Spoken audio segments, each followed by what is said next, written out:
दिल्ली के पूर्व deputy CM Manish Sisodia Tihar jail में बंद हैं। उन्होंने जमानत की अर्जी एक बार फिर से लगाई थी पीएमएलए कोर्ट में सीबीआई और ईडी दोनों ही एजेंसीज के मामले के खिलाफ, क्योंकि दोनों ही एजेंसीज ने उन्हें कथित शराब घोटाले मामले में गिरफ्तार किया था और दूसरी बार पीएमएलए कोर्ट ने मनीष सिसोदिया की अर्जी को खारिज कर दिया था, जिसके बाद पीएमएलए कोर्ट के फैसले को मनीष सिसोदिया ने दिल्ली हाई कोर्ट में चुनौती दी। दिल्ली हाई कोर्ट ने इस मामले पर 3 मई को ईडी सीबीआई को जवाब दाखिल करने के लिए नोटिस इशू किया था। अब 8 मई को इस मामले पर एक बार फिर से कोर्ट में सुनवाई हुई और कोर्ट ने इस बार ईडी और सीबीआई को 4 दिन का और वक्त दिया है जवाब दाखिल करने के लिए, क्योंकि ईडी और सीबीआई दोनों ही जांच एजेंसी की ओर से कोर्ट से गुहार लगाई गई कि उन्हें मनीष सिसोदिया की याचिका पर जवाब दाखिल करने के लिए अभी और वक्त चाहिए। उनकी तरफ से 7 दिन का वक्त मांगा गया था, लेकिन कोर्ट ने उन्हें 4 दिन का वक्त और दिया है और अब इस मामले पर 13 मई को सुनवाई होगी। लेकिन कोर्ट में क्या कुछ हुआ वो भी आपको बता देते हैं। तफसील से जरा सुनिए कि दिल्ली हाई कोर्ट में मनीष सिसोदिया की याचिका पर जब सुनवाई हुई तो कोर्ट रूम के भीतर क्या कुछ हुआ। सीबीआई और ईडी दोनों ही जांच एजेंसियों ने मनीष सिसोदिया की जमानत अर्जी पर जवाब दाखिल करने के लिए दिल्ली हाई कोर्ट से 7 दिन का और वक्त दिए जाने की मांग की थी। एजेंसीज के वकील ने कहा कि जांच एजेंसी गहनता से जांच में लगी हुई है, जल्द ही एजेंसी सप्लीमेंट्री चार्जशीट भी दाखिल करेगी। उधर मनीष सिसोदिया के वकील ने इसका विरोध किया।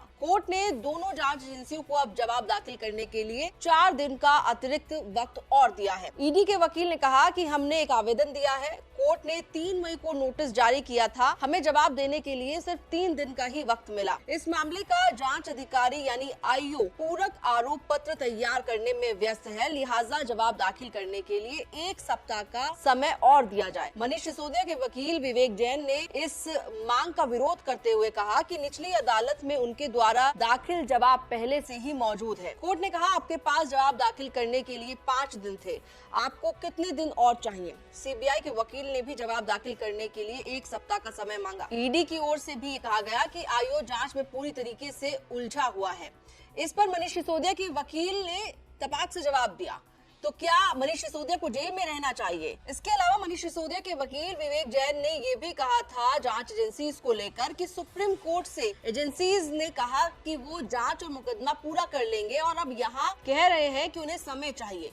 कोर्ट ने कहा कि सीबीआई और ईडी दोनों ने जवाब दाखिल करने के लिए और समय मांगा है। इसमें कहा गया है कि ईडी मामले में एक और पूरक शिकायत दर्ज करने की प्रक्रिया में है। इसके बावजूद क्योंकि आरोपी हिरासत में है, लिहाजा सिर्फ 4 दिन और दे रहे हैं। सोमवार को अब इस मामले में अगली सुनवाई होगी।